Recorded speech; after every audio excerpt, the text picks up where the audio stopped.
Giving wrong advice prank to my Bakit? boyfriend. Masakit yan mo? Ba't masakit? Andito, nakahiga. Nakacharge ako dahil kaya nakatagilid. Masakit yan mo, bakit? Inom ka ba yung GC?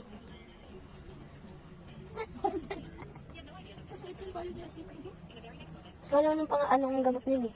Pero try mo lang ba yung GC?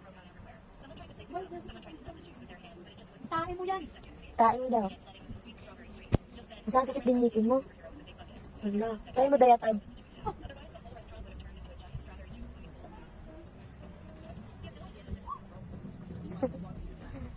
Hindi ko alam kasi sis. Magtatanong mo na ako mamaya. Sige nga. Nandito na kayo kayo. Bakit nagtae ka? Grabe naman yan. Masakit yan mo. Ang ngipin. Tapos, kaya nga, masakit ngipin. Kasi uminom ka ng Diatab. Alam mo, mawala yan, bali. Oo, wala tutak ko. Nakatay ako ayun na. Ayan na. Tama.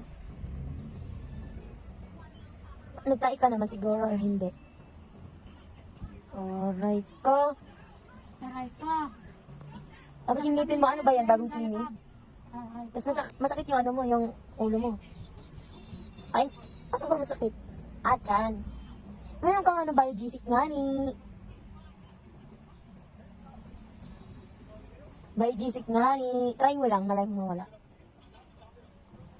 Siyempre, ano tingin mo sa akin manggagamot? Hindi mo naman gagamot ko pa dyan. Meron ka nung parang yung pinapainit yung para sa tiyan. Try mo yun. Try mo ilagay sa ano, ulo. Yung lalagyan ng yelo. Oo. Tapos, yung ano sis, yung kung inom ka ng biogesic, dalawa. Tatlo na, para tanga. May ipal kasi din eh.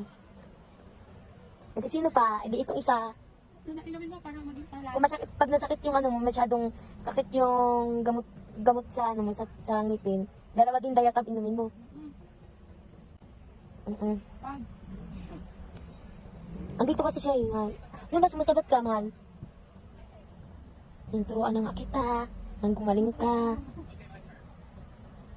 Masakit ulo nga, oo daw, masakit. Sabi ko nga, uminom siya ng Diatab. Masakit ulo niya.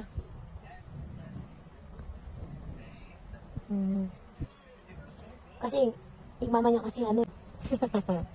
Wala, igalang kami din eh. Kanya-kanyang cellphone. Yes, at hirap nga ako, nakacharge mo na.